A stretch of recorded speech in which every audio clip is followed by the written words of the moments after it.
Currently we are in Module 4, Polynomial Functions and Equations. In this video I'm going to be talking about the beginning part of Part 1, and in this part there is only one objective, and it's to name polynomials. So as you're working through this objective, your goal should be to consider that you should be able to recognize and name different polynomials by their a highest power and b number of terms that exist. So to introduce that, let's take a little bit of notes to learn more about the pieces of polynomials. So blank in an algebraic expression or polynomial are separated by a plus or minus sign. Terms, and you are or should at least be familiar with terms. Some examples of what terms look like are 6x to the third, negative 7, positive x squared, or just a linear variable, or a variable without a power, or the power of 1, sorry. So those are examples of what terms might look like. Terms may consist of numbers, but more specifically, coefficients,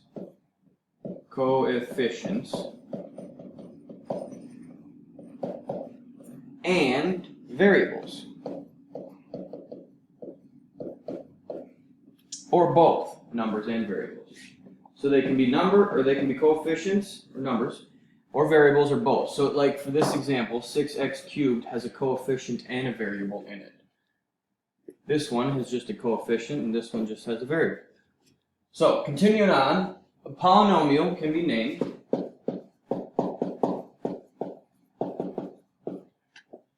based on its number of terms and its degree. And then degree is the highest exponent or power in a polynomial. Or if there are multiple variables per term, the highest power of exponents, or the highest, number that exists in the powers per term. So, after the notes, let's actually consider how do I name them then.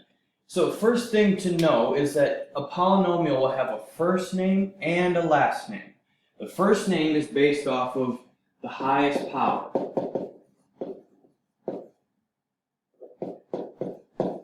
That exists in the polynomial, and we call this the degree. So, the degree, if it goes from 0 to 5, we're going to talk through. So if the degree is 0, that means there is no variable. It's just going to be a constant. For example, the term 7. 7 is a number, a coefficient, but in this case it's also just a constant. That 7 never changes. If 7 was just the function, there would be no variable to change that function. So, moving on to the degree of 1 is linear, would be the name for the degree of 1. So, just the variable x. Again, if there's no power with the variable, we can assume that it's x to the 1. But we write it just x.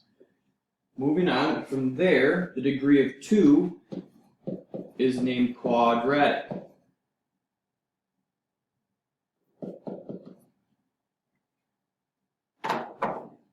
And you should be familiar with the word quadratic. We've worked with that in Module 2 and Module 3. And for example, the variable b raised to the second power, or b squared, is a quadratic. Degree 3 is a cubic. And for example, x to the third. Degree 4 is called a quartic.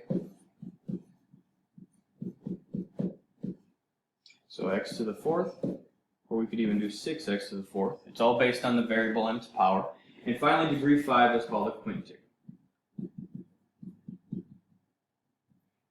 So x to the fifth. So those are the degrees that we're going to be working with. So anytime you see the highest power, for example, if the highest power was 3 in the polynomial, you would call it cubic. Let's move on to the last name then. How do we determine the last name? It's based off of the number of terms that exist in the polynomial. So I'll write number of terms that exist. So, if the number of terms is 1, we call it a monomial. For example, negative 7x to the 4th. That was the only term that was present in that polynomial. It is considered to be a monomial. The number of terms is 2, we call it a binomial.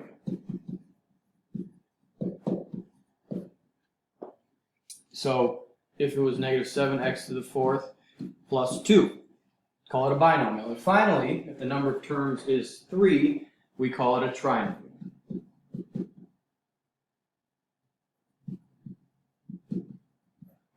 Trinomial. So, x squared minus 3x plus 2 is a trinomial. And you should be familiar with all three of these. We've worked with those in prior modules as well. So at this point, we have come up with all of the possibilities for the first name of a polynomial by its degree, and then all of the possibilities of the last name of the polynomial by the number of terms that exist. So let's name some then. I'm going to do 2 of these for an example, and then I'm going to have you try 2 on your own. So for the first one, number 1 here, it's asking first for the degree. To consider that, I have to analyze the information 3x plus 2 and consider how many variables exist in my polynomial, or how many terms have variables in my polynomial. In this case, only one term has a variable, all right? It's 3x. At that point, then, I have to consider what's the highest power of that variable.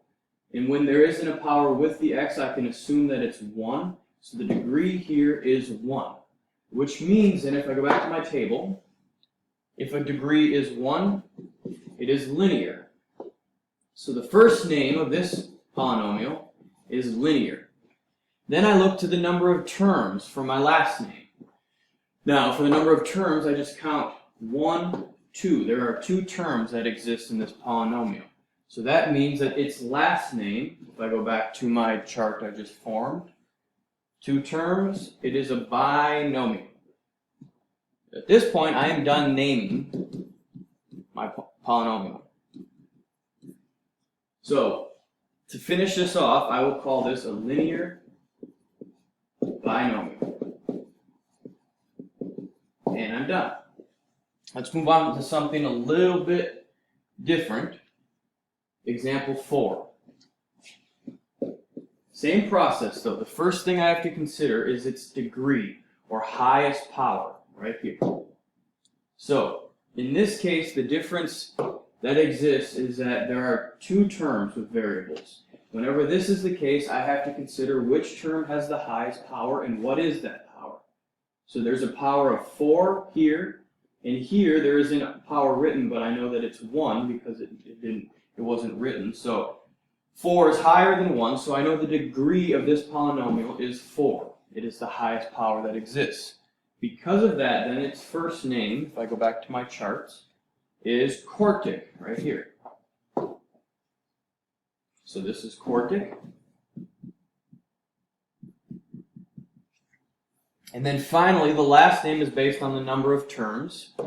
So I have 1, 2, 3 terms. And I know 3 to be a trinomial, but if you didn't know that, you could reference back to your chart of last names, and it's 3 terms. So it is trinomial. So at this point, I am done naming this polynomial. It would help if I spelled that right.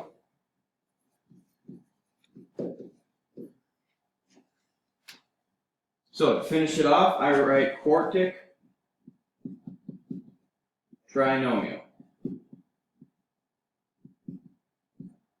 And I am done. So go ahead and try numbers 2 and 3 on your own, giving them a first and last name.